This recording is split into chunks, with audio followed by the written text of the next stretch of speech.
नमस्कार, आप देख पा रहे हो अभिषेक क्लासेस यूट्यूब चैनल। और बताइए कैसे हो आप सब। आशा करता हूं ठीक होंगे। दोस्तों, भारतीय डाक विभाग के द्वारा भर्ती आ चुकी है ग्रामीण डाक सेवक के पद पर। यह वैकेंसी शेड्यूल सेकंड जुलाई 2023 के नाम से आई है। इस भर्ती में टोटल वैकेंसीज आई है 30,041 ऑल इंडिया से। फॉर्म भरे जा रहे हैं, अभ्यर्थी फॉर्म भर रहे हैं ऑनलाइन तरीके से। जनरल ईडब्ल्यूएस के 100 रुपए की फीस देकर फॉर्म अप्लाई करेंगे और एससी एसटी के कैटेगरी के जो अभ्यर्थी है, पीडब्ल्यूडी के जो है, ऑल कैटेगरी की महिलाएं जो है वो फ्री में फॉर्म अप्लाई करेंगी। कोई भी एप्लीकेशन फीस नहीं है। आयु सीमा 18 से 40 वर्ष है। सिग्नेचर और न्यू आपको फोटो चाहिए, अपलोड होगा वह है। उसके अलावा 10th क्लास की मार्कशीट होना जरूरी है।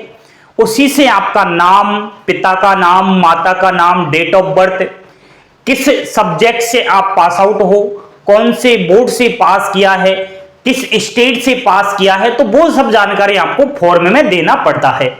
फॉर्म भर दिया तो आप मुझे प्रिंट भेज देना किस प्रकार आपने फॉर्म अप्लाई किया है। और अभी तक आपने जीडीएस का फॉर्म नहीं भरा है, बहुत मजा आ गया। इस वीडियो को देख लीजिए। क्यों जिंदगी खराब कर रहे हो।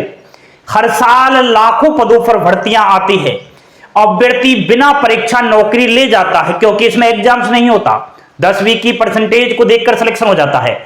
तो अभ्यर्थी की अच्छी परसेंटेज है 95, फिर भी कहीं ना कहीं वह चूक जाता है। उसका कारण यही है कि फॉर्म भरते समय वह सावधानियां नहीं बरतता है। छोटी सी लापरवाही की वजह से उसको हर साल नुकसान झेल रहा है। इस वीडियो को लास्ट तक देख लोगे ना, जिंदगी बन जाएगी। क्योंकि जो मैं बताऊंगा पूरे वादे के साथ कह सकता हूं, कोई नहीं बताएगा। आइए बोर्ड पर ध्यान दीजिए। दोस्तों, भगवान ने इतनी प्यारी प्यारी उंगली दी है तो लाइक का बटन दबा दिया करो। और चैनल पर अगर पहली बार आए हो तो विश्वास कीजिए, सब्सक्राइब कर लीजिए, काम आएगा।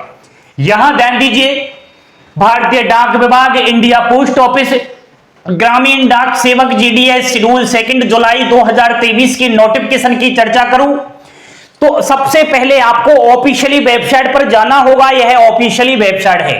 अब आपको फॉर्म अप्लाई करते समय इस चीज का ध्यान रखना है कि सर्किल कौन सी चॉइस करे, किस सर्किल से चयन होगा। सर्किल चॉइस करने से पहले जो मैं बताऊंगा उन पर ध्यान देना। हिंदी भाषा वाले सर्किल कौन कौन से हैं, जहां की लोकल लैंग्वेज केवल हिंदी है। हिंदी लैंग्वेज वाला ही अभ्यर्थी इनसे फॉर्म अप्लाई करेगा। ध्यान दीजिए, बिहार जहां की लोकल लैंग्वेज हिंदी है, 2300 पदों पर भर्ती आई है।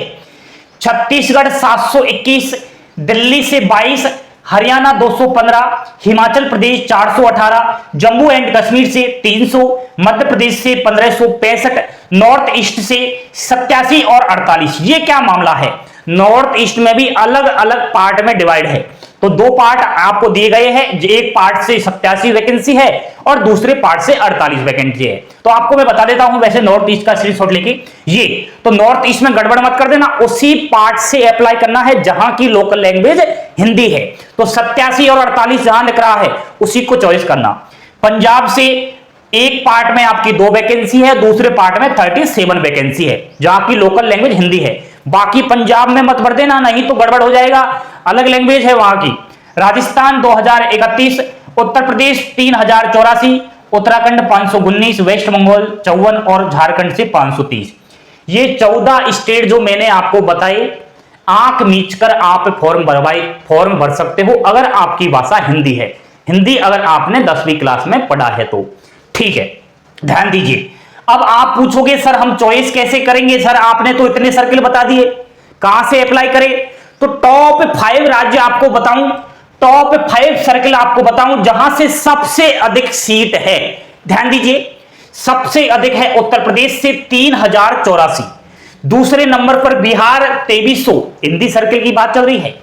राजस्थान से 2031, मध्य प्रदेश से 1565 और छत्तीसगढ़ से 721। टॉप 5 स्टेट मैंने बता दिए हिंदी भाषी जहां सबसे अधिक सीट है। और देखते हैं वो राज्य जहां से सबसे कम सीट है लेकिन लैंग्वेज तो हिंदी है, ध्यान दीजिए।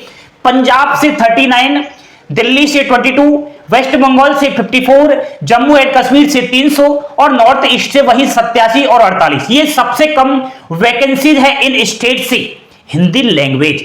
ध्यान देना दोस्तों, बड़ी महत्वपूर्ण बातें चल रही है। इनके अलावा बहुत सारे सर्कल और भी आते हैं भारत देश के अंदर। 23 सर्कल है ना, तो 14 सर्कल तो मैंने बता दिए जहां की लोकल लैंग्वेज हिंदी है। इन सर्कल पर ध्यान देना फॉर्म भरने से पहले। दोस्तों अदर भाषा वाले सर्कल जहां की लैंग्वेज अलग अलग है, हिंदी नहीं है, जैसे कि आंध्र प्रदेश तेलुगु, असम की लैंग्वेज है असमिस, असोमिया, बंगला, बंगाली और बोडो। गुजरात की लोकल लैंग्वेज है गुजराती। जम्मू एंड कश्मीर की हिंदी भी है और उर्दू भी है। एंड महाराष्ट्र की मराठी और कोंकणी। नॉर्थ ईस्ट से अगर भरना चाहो तो ध्यान देना, बहुत सारे अभ्यर्थी नॉर्थ ईस्ट में जाकर फंस जाते हैं। फंसना नहीं है, नॉर्थ ईस्ट में अलग अलग पार्ट है जो मैंने आपको बताया। दोबारा बता देता हूं, देखिए अलग अलग पार्ट है ना। तो हिंदी अगर आपकी लोकल लैंग्वेज है तो उधर मैंने आपको बता दिया। अदर लैंग्वेज नॉर्थ ईस्ट में बंगाली भी है, आपकी काक वर्ण भी है, इंग्लिश, गारो, खासी, मणिपुरी और मिजो, अलग अलग भाषाएं हैं नॉर्थ ईस्ट में। क्योंकि नॉर्थ ईस्ट में बहुत सारे आपके मणिपुर, अरुणाचल प्रदेश, मेघालय, नागालैंड वगैरह ये आते हैं। उड़ीसा जहां की लोकल लैंग्वेज ओरिया है। पंजाब लोकल लैंग्वेज इंग्लिश भी है, पंजाबी है और हिंदी भी है। मैंने आपको बताया था इधर पंजाब से जहां 2 और 37 वैकेंसी दिखाई दे वहां तो हिंदी है, और अदर जो वैकेंसी दिखाई दे रही है वहां इंग्लिश और पंजाबी है, ध्यान दे लेना। तमिलनाडु की लोकल लैंग्वेज तमिल है। वेस्ट बंगाल से अलग अलग लैंग्वेज है, जैसे कि बंगाली है, भूटिया है, इंग्लिश है, लेपचा है, नेपाली है और हिंदी भी है दोस्तों वेस्ट बंगाल से। आपका तेलंगाना से आपकी तेलुगु लोकल लैंग्वेज है। तो जिस भी राज्य से आप हो, अगर 10th क्लास में आपने 10वीं क्लास में आपने हिंदी लैंग्वेज पढ़ा हुआ है तो यहां से फॉर्म अप्लाई नहीं करना है। यहां केवल जम्मू कश्मीर, इधर आपका पंजाब में कुछ पार्ट आता है और आपका नॉर्थ ईस्ट में कुछ पार्ट आता है जहां ही लोकल लैंग्वेज हिंदी है, और वेस्ट बंगाल में कुछ पार्ट आता है। गलती मत कर देना, कहीं कहीं अभ्यर्थी पागल बन रहे हैं। वहां पर कट ऑफ बताया जा रहा है कि गुजरात से फॉर्म अप्लाई कीजिए, 58% पर सिलेक्शन हो जाएगा। क्या करोगे सिलेक्शन का? मेरिट लिस्ट में नाम तो आ जाएगा, लेकिन जब डीवी करवाने जाओगे, डॉक्यूमेंट वेरिफिकेशन करवाने जाओगे गुजरात के अंदर, और आपकी लोकल लैंग्वेज तो हिंदी है, वहां आपको रिजेक्ट कर दिया जाएगा, कहा जाएगा भाग जाइए। यहां गुजरात है और गुजरात की लोकल लैंग्वेज गुजराती है, ध्यान देना मेरी बात पर। इसलिए आपको वही सर्किल चॉइस करना है जहां की लोकल लैंग्वेज आती नहीं है। ऐसे तो आप कह दोगे सर मैं तो गुजराती पढ़ना जानता हूं, सर मैं सीख लूंगा गुजराती कैसे बोलते हैं, सर मैं उर्दू भी देख लूंगा कैसे दिखते हैं, मराठी, कोंकणी, अदर लैंग्वेज भी जानता हूं सर मैं तो, और आप कह रहे हो लोकल भाषा का ज्ञान होना चाहिए। दोस्तों आप पर चाहे कितनी भी भाषा आ रही हो उससे मतलब नहीं है। ये जो भाषाएं आपको मैंने बताई अलग अलग सर्किल वाइज, यह 10वीं क्लास में पढ़ी है क्या आपने? 10th क्लास की मार्कशीट में क्या मराठी पढ़ी है क्या? कोंकणी पढ़ी है क्या? बंगाली पढ़ी है क्या? गारो, खासी पढ़ी है क्या? नहीं पढ़ी तो फिर कैसे फॉर्म अप्लाई कर सकते हो? ध्यान देना मेरी बात पर। फॉर्म भरते समय इंपोर्टेंट बातें हैं दोस्तों, तो ध्यान देना। 10th क्लास की मार्कशीट आपके हाथ में होना जरूरी है। उसी के अनुसार जो सब्जेक्ट्स आपने पढ़ी है उसी के अनुसार सर्किल चॉइस कर लेना। सर्किल चॉइस कीजिए, कौन सी सर्किल चॉइस करनी है अगर आप मेरे से पूछना चाहो तो उसके लिए कट ऑफ वाला अलग वीडियो आएगा। यहां आप अपनी मर्जी से बढ़ सकते हो। मैंने टॉप 5 भी बता दी है, लॉ भी बता दिए है, तो सब कुछ आपके सामने तो है ना। सर्किल चॉइस कर लेना। सर्किल के बाद आपको डिविजन से चॉइस करना है। जिस डिविजन में आपकी कैटेगरी की सबसे अधिक पोस्ट है उसी को छांटना। जैसे कि आप जनरल से हो, अब जनरल में ध्यान देना, बिहार आपने चॉइस कर लिया और बिहार में उस डिविजन को चॉइस करना जिस डिविजन में जनरल की ज्यादा है। ओबीसी से हो तो ओबीसी में बिहार में उस डिविजन को चॉइस करना जिस डिविजन में ओबीसी की ज्यादा है। छोटी छोटी बात पर ध्यान दोगे तो ही मजा आएगा, ठीक है। तो ये चीज आप करना, डिविजन्स चॉइस कर लिया। उसके बाद बड़ी इंपॉर्टेंट बात जो कोई नहीं बताएगा, उस डिविजन्स में चाहे कितनी भी वैकेंसियां हो, सारी पोस्ट प्रेफरेंस आपको दे डालनी है। बीपीएम भी वहां है, एबीपीएम भी वहां है और डाक सेवक भी वहां है।